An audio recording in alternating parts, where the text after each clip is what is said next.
दाएं हाथ रखते हुए और गहरी श्वास लेकर ओम का उच्चारण करते हैं 3 बार।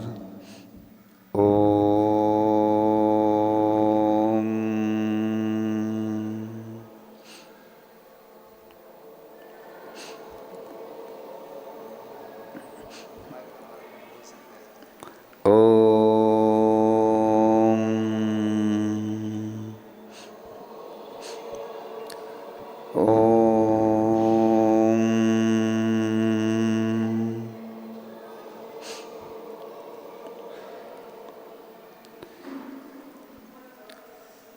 आती जाती श्वासों पर मेरा नियंत्रण है। इस शरीर से पृथक भेद विज्ञान की प्रक्रिया दुनिया की सर्वश्रेष्ठ प्रक्रिया है, जिससे तन, मन और आत्मा स्वस्थ होती है। इसी प्रक्रिया का नाम ध्यान है, जिसके माध्यम से सभी आत्माएं परमात्मा बन जाती हैं।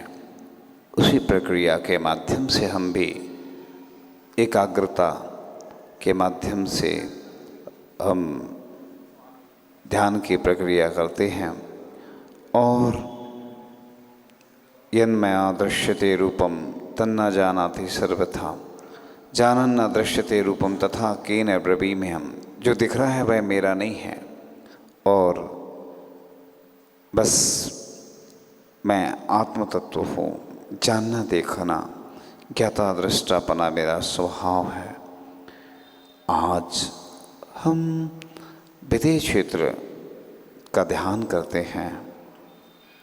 विदेह क्षेत्र के तीर्थंकरों की वंदना करते हुए जहाँ हम रहते हैं उसे भरत क्षेत्र कहते हैं, और यहाँ पंचम काल में तीर्थंकरों का जन्म नहीं होता, इसलिए हम तीर्थंकरों के दर्शन करने से वंचित रह जाते हैं, साक्षात दर्शन नहीं कर पाते। लेकिन विदेह क्षेत्र में हमेशा तीर्थंकरों के दर्शन सुलभ हैं, परंतु वहाँ पर जाने की सामर्थ्य हम और आप में नहीं है। हाँ, हम भावों के माध्यम से सभी स्थानों की वंदना कर सकते हैं और प्रारंभ हो जाती है विदेह क्षेत्र की वंदना। हम सब चलते हुए चले जा रहे हैं और ये आ गया सामने विजयात पर्वत, जहाँ पर चक्रवर्ती अपनी विजय की प्रशस्ति लिखता है। हमने उस पर्वत को बड़ी सुगमता से पार कर लिया है और आगे बढ़ गए कि चलते चलते आ गया हिमबन पर्वत। यह पर्वत 100 योजन ऊंचा तथा स्वर्ण के समान पीले रंग का है। इतने ऊंचे पर्वत को कैसे पार करें, और हम भगवान की भक्ति में लीन हो जाते हैं और प्रभु का नाम लेकर चढ़ जाते हैं पर्वत पर। और लोग आ गए ऊपर। सामने पद्म नाम का तालाब निर्मल जल से भरा हुआ है। मनोहर कमल खिले हुए हैं। तालाब के बीचों बीच एक कमल के ऊपर श्री नाम की देवी विराजमान है, जो अतुल वैभव के साथ स्थित है। और आगे बढ़े और बढ़ते बढ़ते नीचे उतरना है। हे भगवान, चढ़ तो हम जल्दी गए, लेकिन अब उतरेंगे कैसे? हे भगवान, आप ही मेरा सहारा हैं। हे भगवान, शक्ति दो, साहस दो, क्योंकि आपके दर्शन की तीव्र भावना है। और उतर आते हैं नीचे। नीचे जगन्न भोग भूमि हेमवत क्षेत्र की रचना है, जहाँ मनुष्यों का शरीर एक कोस ऊंचा होता है। एक दिन के बाद आंवले के बराबर आहार करते हैं। 10 प्रकार के कल्प वृक्ष होते हैं।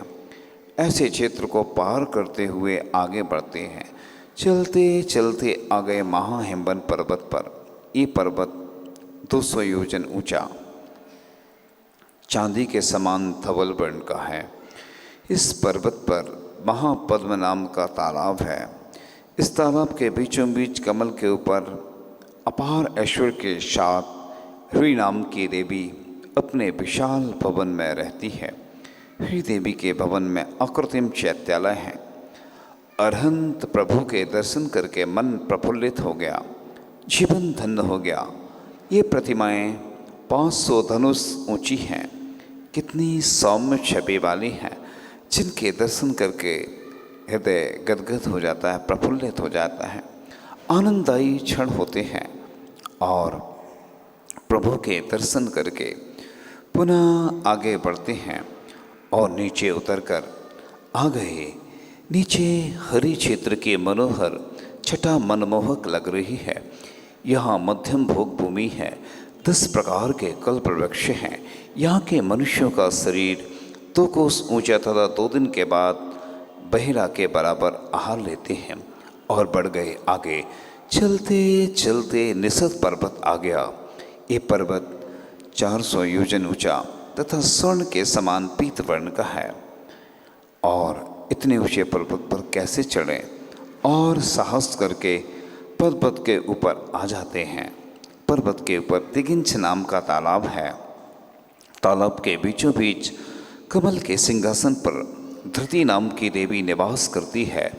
देवी के विशाल भवन में अकृत्रिम चैत्यालय में अरहंत प्रभु की प्रतिमा विराजमान है। उन प्रतिमाओं के दर्शन कैसे हों? क्योंकि तालाब के बीचों बीच भवन में चैत्यालय हैं और तालाब के जल में बड़ी बड़ी लहरें उठ रही हैं। उन भंवरों के बीच से निकलना कठिन है। और आगे हम बढ़ जाते हैं। बढ़ते बढ़ते भगवान अब तालाब का किनारा आ गया। इसी प्रकार हमने भी भगवान के नाम का स्मरण किया और चैत्यालय के दर्शन करके नीचे उतर गए। नीचे देवकुरु उत्तर कुरु क्षेत्र में उत्तम भोग भूमि है। यहाँ के मनुष्यों का शरीर 3 कोस ऊंचा तथा आहार 3 दिन के बाद बेर के बराबर का है। और आगे बढ़ते हैं। चलते चलते आ गया विदेह क्षेत्र। यहाँ सदा चतुर्थ काल रहता है। ओहो, कितनी कठिनाई के बाद, कितने इंतजार के बाद आया है क्षेत्र। बहुत अभिलाषा थी यहाँ के दर्शन करने की। कितना सुनहरा दृश्य है। सिमंदर स्वामी का समोसरण लगा हुआ है। 12 योजन के विस्तार में समोसरण की रचना की गई है।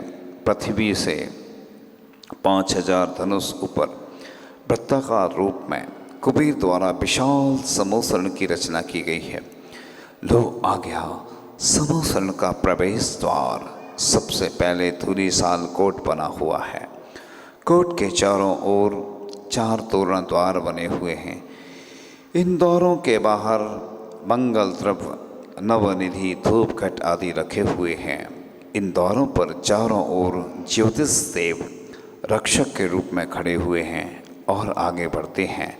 चारों ओर दरवाजे पर 4 मानस्तंभ बने हुए हैं। प्रत्येक मानस्तंभ के मूल और ऊपरी भाग में अस्त्र प्रत्याहार से युक्त अरहंत भगवान की स्वर्णमयी प्रतिमाएं विराजमान हैं, जिनके दर्शन करने से मिथ्या दृष्टि का मान गलित हो जाता है। आपकी महिमा अपरंपार है। अनंत गुणों के धनी हैं प्रभु। आपकी भीतराग मुद्रा को देखकर भव के पाप कट जाते हैं। हे प्रभु, हमारा जीवन धन्य हो गया और सभी प्रभु की भक्ति में लीन हो जाते हैं। इंद्रगण उन अरहंत प्रतिमाओं का अभिषेक क्षीर समुद्र के जल से करते हैं। मानस्तंभों के पास चारों ओर 4-4 पापिकों के अति रमणीय कुंड बने हुए हैं, जिनके जल से पैर धोकर हम सब समोसरण के अंदर प्रवेश कर रहे हैं। सबसे पहले आ गई चैत्य भूमि। कितनी सुंदर भूमि है, जहाँ पर विशाल चैत्य प्रासाद सुशोभित हैं। इस चैत्य प्रासाद के चारों ओर पापिका, खूब सरोवर, वन खंड आदि बने हुए हैं। इसके गोपुर द्वारों पर भी ज्योतिषी देव द्वारपाल का काम करते हैं। इसके आगे जाने पर खादिका भूमि आ जाती है। इस भूमि में अत्यंत सुंदर कमलों से युक्त खाई बनी हुई है, जो समूह शरण को घेरे हुए है। खाई के दोनों किनारों पर लता मंडप के मध्य चंद्रकांत मणि की शिलाएं बनी हुई हैं, जहाँ पर देव इंद्र आदि विश्राम करते हैं। चलते चलते सामने देखते हैं कि लता भूमि आ गई है, जहाँ पर पुन्नाग, तिलक, वकोल, माधवी आदि नाना प्रकार की लताओं के लता मंडप बने हुए हैं। इन लता मंडपों में भी देवगण क्रीड़ा करते हैं। आगे बढ़ते हुए चले जा रहे हैं। मन प्रफुल्लित और गदगद हो रहा है। कब सिबंदर स्वामी के दर्शन हो जाएं। और अब उपवन भूमि आ जाती है। चारों दिशाओं में अशोक, सप्त वर्ण, चंपक तथा आम के मनोहर उद्यान सुशोभित हैं। इन उद्यानों में एक एक चैत्र वृक्ष बीचों बीच स्थित है। इन वृक्षों के मूल भाग में अहरण भगवान की प्रतिमाएं विराजमान हैं। सब भगवान के दर्शन करके गदगद हो जाते हैं। धन्य हो गए। उन बापिकाओं में स्नान करने से एक भव तथा जल में देखने से 7 भव दिखते हैं। ऐसे अतिशय को देखकर सब कहते हैं अति शीघ्र दर्शन हो, और सब भक्ति में लीन हो जाते हैं। आगे बढ़ते हैं और ध्वजा भूमि में पहुंच जाते हैं, जहाँ पर 10 प्रकार की ध्वजाएं स्वर्ण में दंड में शोभायमान हो रही हैं।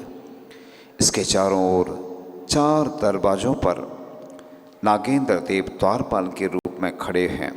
इसके आगे बढ़ने पर आ गई कल्प भूमि। इस भूमि में 10 प्रकार के कल्प वृक्ष शोभायमान हो रहे हैं। यहाँ पर अनेक विद्याधर तथा मनुष्य क्रीड़ा करते हैं। इसी भूमि के चारों ओर 4 दरवाजों पर 4 सिद्धार्थ वृक्ष लगे हुए हैं। इन वृक्षों पर सिद्ध प्रतिमाएं विराजमान हैं। इसके आगे भवन भूमि में पहुँच गए। इस भूमि में पद्मराग मणि के स्तूप बने हुए हैं। इन स्तूपों में जिन प्रतिमाएं विराजमान हैं, जिनकी पूजन और अभिषेक देवगण भक्ति भाव से करते हैं। भवन भूमि से आगे बढ़ते हैं, श्री मंडप भूमि में पहुंच जाते हैं, जहां पर 12 सभा का दृश्य देखकर सबका मन प्रसन्न हो जाता है। पहले कोठे में गणधरादिक मुनि महाराज विराजमान हैं। दूसरे कोठे में कल्पवासिनी देवियाँ विराजमान हैं। तीसरे कोठे में आरिकाएँ व श्राविकाएँ बैठी हुई हैं।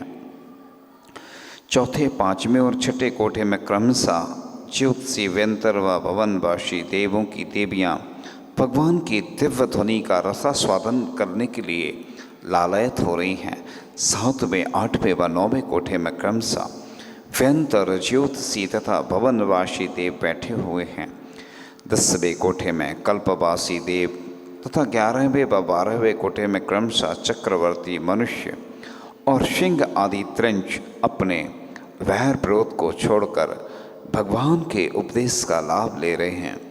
इन 12 कोठों से आगे 3 पीठ बनी हुई हैं। तीसरी पीठ पर गंधकुटी की रचना है। गंधकुटी के मध्य में सिंहासन पर 4 अंगुल ऊपर सिमंदर स्वामी विराजमान हैं।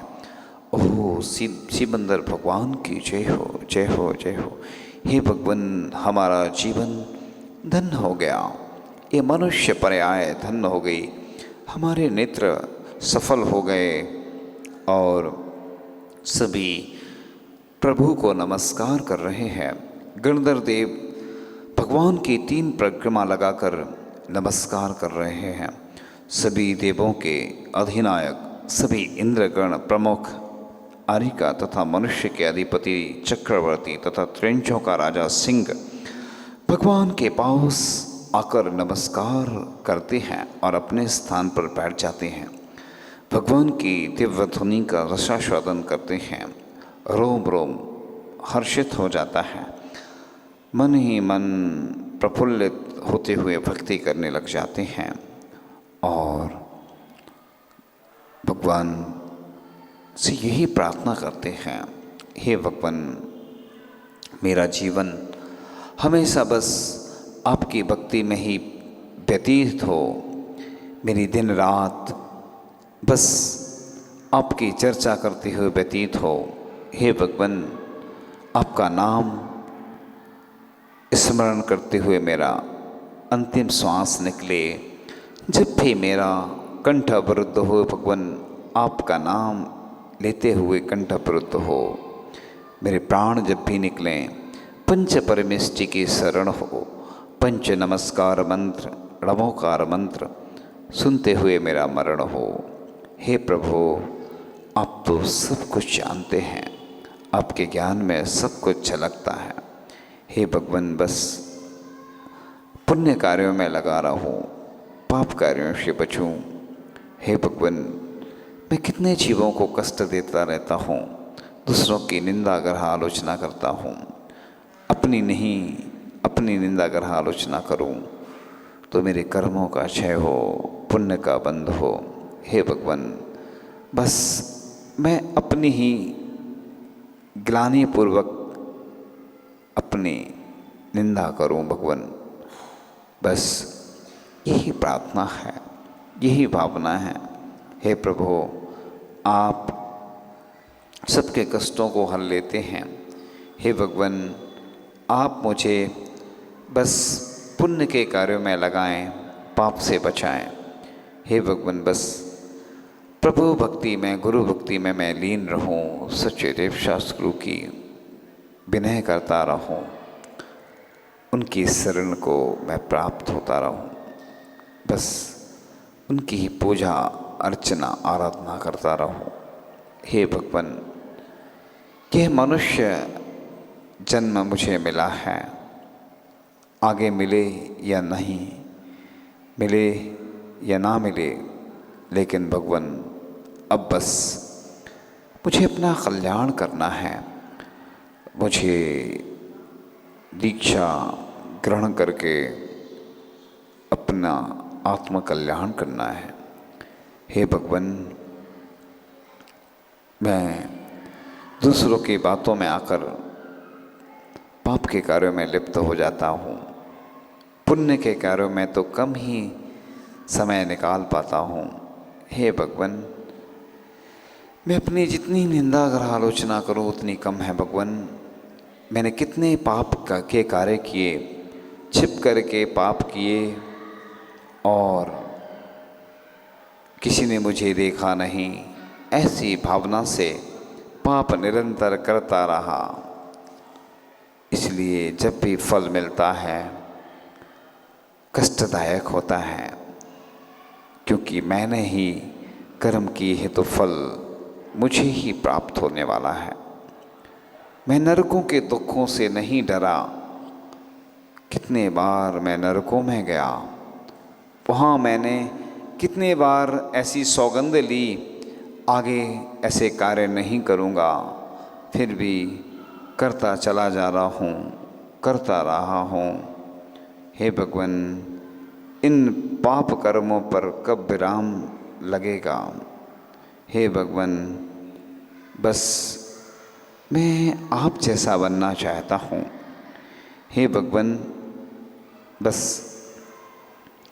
आप जैसा बन जाऊँ, बस यही भावना भाऊँ कि बस इसके बाद दुनिया में और कुछ शेष नहीं रहता है।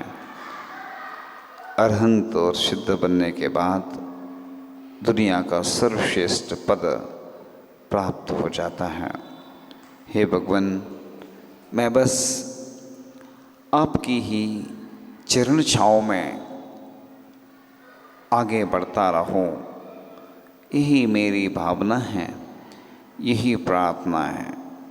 हे भगवान, आप संसार समुद्र से पार कराने में सहायक हैं। आपके चरण को जो पकड़ लेता है वह संसार समुद्र से पार हो जाता है। हे भगवान, बस इन कष्टों से बचने का उपाय, इन दुखों से बचने का उपाय आपकी ही भक्ति है। भगवान, आप किसी के कष्ट दूर नहीं करते हैं, मुझे मालूम है, लेकिन आईना कभी गंदगी दूर नहीं करता है, आईना दिखाने का काम करता है। इसी प्रकार से भगवान आप मेरे सही रिश्तेदार हैं, आपसे रिश्ता बना लिया है। मेरे हृदय में बस आप ही विराजमान हैं, अन्य कोई मेरे हृदय में नहीं है। और जो आपको अपने हृदय में विराजमान कर लेता है, आप उसी के हो जाते हैं। उसके कष्ट दूर करने में आप सहायक बनते हैं भगवान।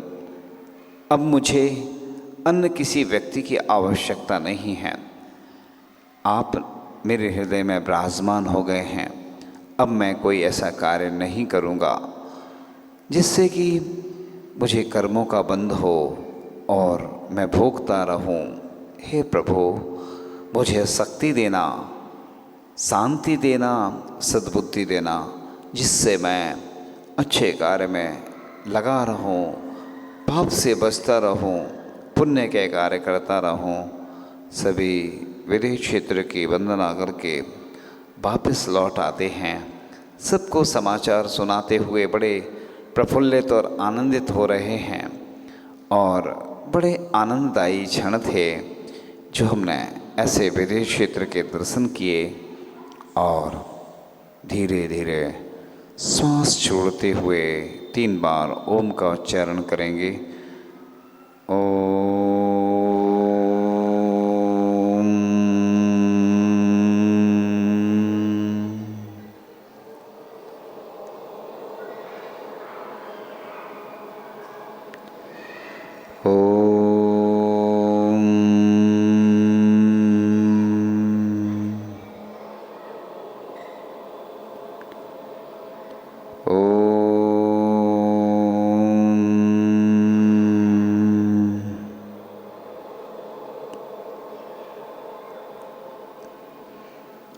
अपने हाथों से अपने मुख को स्पर्श करेंगे 3 बार।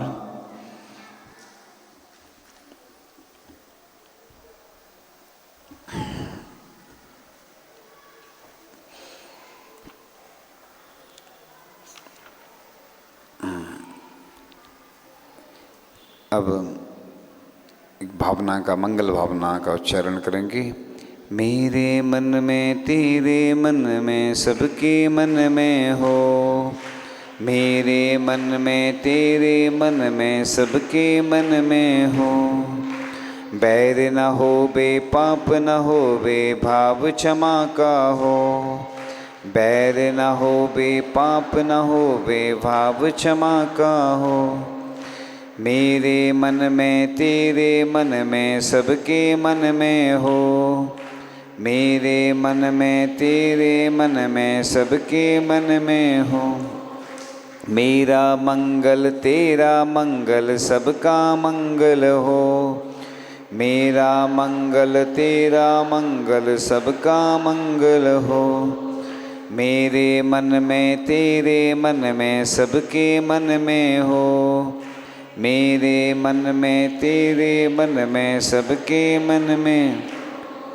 मेरा जीवन तेरा जीवन सबका उत्तम हो, मेरा जीवन तेरा जीवन सबका उत्तम हो। मेरे मन में तेरे मन में सबके मन में हो, मन में तेरे मन में। प्रभु के चरणा गुरु के चरणा सबको शरणा हो, प्रभु के चरणा गुरु के चरणा सबको शरणा हो। मेरे मन में तेरे मन में सबके मन में हो, मेरे मन में तेरे मन में सबके मन में। तन निरोगी मन हो निर्भय बोधि समाधि हो, तन निरोगी मन हो निर्भय बोधि समाधि हो। मेरे मन में तेरे मन में सबके मन में हो, मेरे मन में। दुखियारा ना कोई हो भे मन ज्योतिर्मय हो, दुखियारा कोई ना हो बे मन ज्योतिर्मय हो। इस प्रकार से ये ध्यान की प्रक्रिया पूर्ण हुई इस ध्यान के माध्यम से मन, वचन और आत्मा स्वस्थ होते हैं। 72,000 नाड़ियों का शोधन होता है। इसके साथ साथ 5,68,99,584 प्रकार के जितने रोग होते हैं सब ठीक होते हैं। क्योंकि जब ध्यान के माध्यम से मोक्ष की प्राप्ति हो जाती है तो तन और मन और आत्मा स्वस्थ हो जाए कोई बड़ी बात नहीं है। ध्यान ही एक ऐसा माध्यम है। कई लोगों को बहुत से रोगों में फ़ायदा भी होता है। इसके प्रति बस जिसकी श्रद्धा होती है, आस्था होती है। रोग जब आते हैं मन में हमारे अंदर तो एक रसायन आ जाता है नेगेटिव। हम जैसा सोचते हैं, नेगेटिव सोचते हैं तो नेगेटिव ऊर्जा हमारे अंदर आती है। हम पॉजिटिव सोचते हैं तो पॉजिटिव ऊर्जा हमारे अंदर आती है। सकारात्मक और नकारात्मकता ये हमारे अंदर दोनों प्रकार के रहते हैं। हमारे अंदर राम भी है और रावण भी है। अब हम किसको जागृत करना चाहते हैं? अगर हम अपने जीवन को राममय बनाना चाहते हैं कि हम अपने जीवन में राम को लाएं तो वैसे हमें अच्छे कार्य करना होंगे। हम रावण जैसे कार्य करेंगे तो रावण हमारे जीवन में वैसे ही नेगेटिव ऊर्जा हमारे अंदर आएगी, एनर्जी आएगी। तो सबसे पहले जो रोग आता है मन में आता है। आपसे कोई बोले आप दुबले हो रहे हैं, 10 लोग अगर बोलेंगे आप दुबले नहीं होगे तो हो जाओगे, तो बीमारी सबसे पहले मन में आ जाती है, फिर वो धीरे धीरे शरीर में आ जाती है। जितने भी लोग जो भी हार्ट अटैक आते हैं जिनको भी, उनको कोई ना कोई मन में विकल्प चलता रहता है। और एक हमारे पास पुस्तक आई थी णमोकार मंत्र हीलिंग की, उसमें लिखा था विश्व का सबसे बड़ा डॉक्टर णमोकार मंत्र है और णमोकार मंत्र से ही चिकित्सा होती है। यानी उसका नाम था इमोशनल केयर, यानी भावनिक उपचार। मंत्र के माध्यम से चिकित्सा होती है। हम बताएंगे आगे जब समय होगा, अनुकूलता होगी, उसके बारे में बताएंगे कि कैसे हम चिकित्सा कर सकते हैं। हमेशा प्रसन्न रहो, खुश रहो। टेंशन काहे की?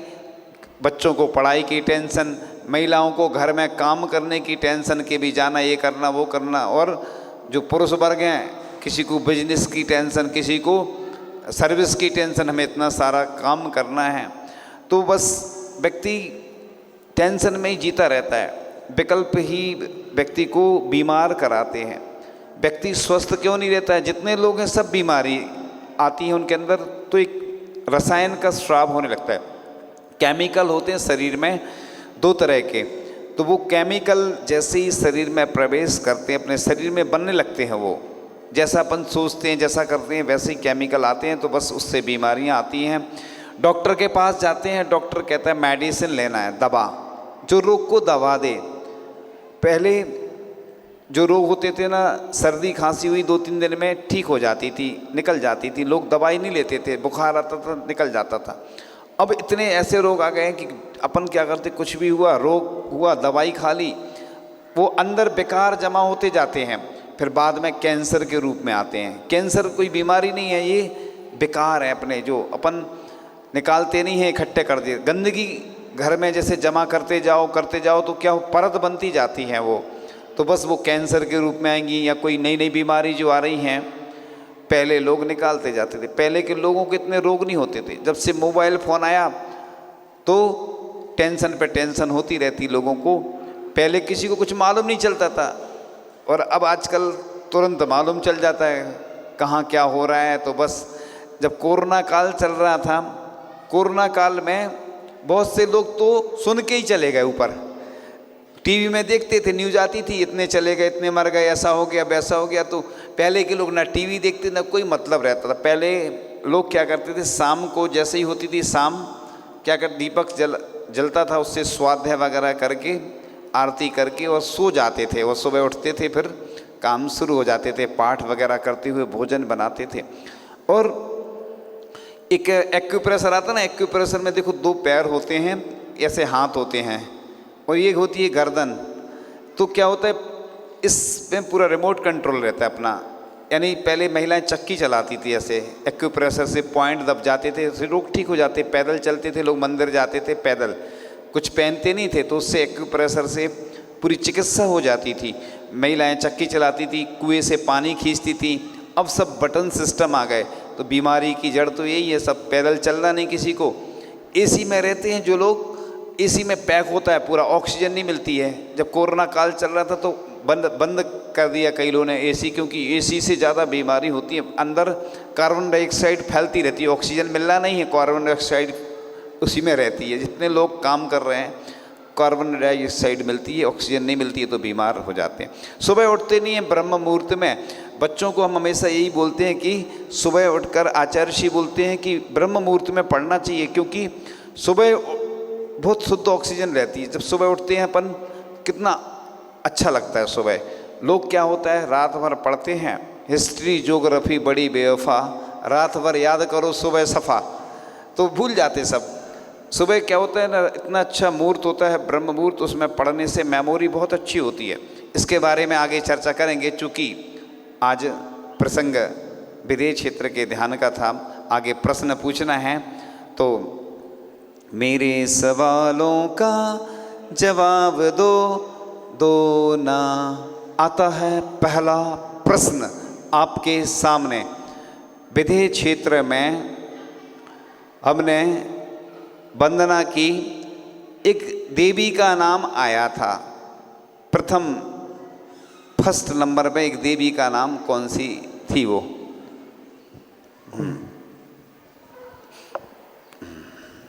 ये आ गई वाइट वाला। आता है अब आपके सामने। विदेश क्षेत्र में प्रमुखता से एक तीर्थंकर का नाम आता है। सभी लोग शायद अर्घ भी चढ़ाते होंगे, नहीं चढ़ाते हो तो जानते तो सब हैं। और शायद प्रतिमा इधर भगवान की है, हमें एकदम से ध्यान नहीं है। दर्शन तो हम भी करते हैं रोज़, नहीं वो नहीं है, जरूर नहीं वो हों, लेकिन सब लोग प्रसिद्धि को प्राप्त हैं, वो सब लोग जानते हैं। हाथ तो उठ रहे हैं बहुत सारे लोग। हाँ, वो ग्रीन, यही श्रीमंदर स्वामी का नाम इस ध्यान में आया था। उत्तर बिल्कुल सही है। एक पर्वत का नाम आया था प्रारंभ में, वो कौन सा पर्वत था?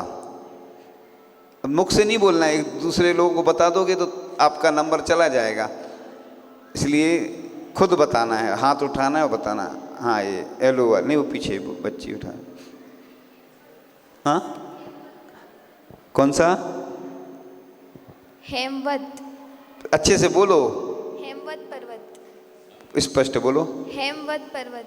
नहीं, थोड़ा स्पष्ट नहीं आ रहा है। हेमवत पर्वत। हाँ, और कोई बताएगा? वो क्लियर नहीं है ना। उत्तर करीब करीब है लेकिन सही नहीं है, वो पीछे, वो इन्हीं को दे दो। हिमवन पर्वत। हिमवन पर्वत उत्तर बिल्कुल सही है। कंजूसी करते हैं आप लोग, है ना, कंजूस हो। देखो महाराज जी नहीं कर पा रहा तो क्या करो, ताली बजाओ, कोई प्रोत्साहन। उसमें क्या लग रहा है, कंजूसी क्यों करते हो आप? हम तो नहीं बजा सकते ताली, नहीं बजा सकते ना। अगर मोदी बोल देगा तो थाली बजाओगे, है ना। थाली बजाई थी सबने, नहीं बजाई थी। मोदी ने कह दिया देश का राजा है, प्रधानमंत्री ने बोला है, फोटो भी डलेगी, वीडियो वायरल होगी तो खिंचवाए। इधर कोई देखने वाला नहीं, कोई सुनने वाला नहीं, क्यों बजाएं हम ताली, है ना। इसमें भी कंजूसी करते लोग। कई लोगों के उपवास होंगे, हो सकता है इसलिए नहीं बजा रहे कि अब मेहनत करना।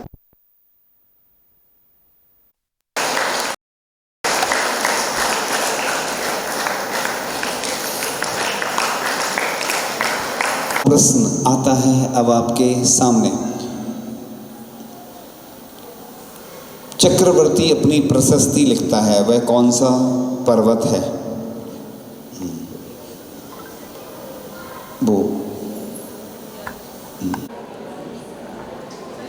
नहीं, ऐसा थोड़ी होता है। हम जिससे पूछेंगे हाथ जो उठाएगा उससे पूछते, ऐसा बेईमानी हो जाएगी ना फिर। हाँ, कौन सा? विद्यार्थ पर्वत। विजयार्थ पर्वत उत्तर बिल्कुल सही। हाँ, ह्रीम नाम की देवी का नाम ध्यान में, विदेश क्षेत्र के ध्यान में आया था। फिर कंजूसी कर रहे हैं आप लोग। ठीक नहीं रहता, उसका बिजनेस चौपट हो जाएगा नहीं तो उनने कहा महाराज जी हमें राशि तो नहीं मालूम, 500 रुपये लेते मान लो, 500 रुपये दे जाता और खुश होके और अच्छे से उसको फ़ायदा हो जाता। जैसे किसी से कहो कि सर्दी हो गई, सौंठ खा लो, नहीं खाएगा। उससे कहो अमेरिका से टैबलेट आई है 1000 की है, 1000 रुपये की टैबलेट है, खाएगा तुरंत आराम हो जाएगा। कहाँ से आई है? अमेरिका से आई है। ऐसे ही लोगों को अगर सीधा सीधा सब चीज़ें बताओ ना तो लोगों को उतना लगता नहीं है। और डॉक्टर बताएगा, कोई यहाँ पर कोई और कोई विशेष व्यक्ति आया होता, वो सुना रहा होता तो लोग बड़े गौर से सुनते हैं, है ना। जहाँ पर फीस लगती है, लाखों रुपए ले जाते वो लोग, और टिकट भी रहती है वहाँ पर, या पास मिलता है तो लोग जाते हैं, ठीक है ना। अब आगे की सूचना सुन लें, है ना। सभी लोग जो उधर बैठते हैं ना, उधर तो हम बोल नहीं पाते, कहाँ बैठते? मारने पे। तो जो कुर्सी लेके बैठते हैं तो वो उनके लिए ऊंचा वाला व्यवस्था होना चाहिए, क्योंकि अभी विनय भैया बोलते थे पंचकल्याणक में, जो यंत्र हैं जिनवाणी है, उससे ऊंचा नहीं बैठना चाहिए। और यंग लोग तो बैठे ही नहीं कुर्सी पे, पीछे जो बैठते, जो कुर्सी कल से लगाएगा ना उसको हमारे पास लाना, फिर हम उसको अच्छे से समझाएंगे। बूढ़े लोगों को कुर्सी है, यंग लोगों को कुर्सी नहीं है। अपन जिनवाणी से ऊंचे हो गए, फिर तो हमारी मंच पे आ जाओ तुम, तो बढ़िया अच्छा रहेगा, क्योंकि ऊंचे बैठने की आदत है जिसको, हमारी मंच पे हमारे साथ बैठे तो अच्छा लगेगा हमें।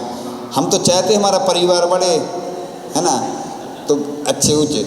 विनय भैया बहुत गुस्सा रोज़ डांटते थे, और आज महाराज जी ने भी डांटा था ना लिपस्टिक को लेके। तो कई लोग कहते विद्यांजलि की लिपस्टिक आती है, तो है ना। अब तुम अलग कर दो थोड़ा सा 2 मिनट।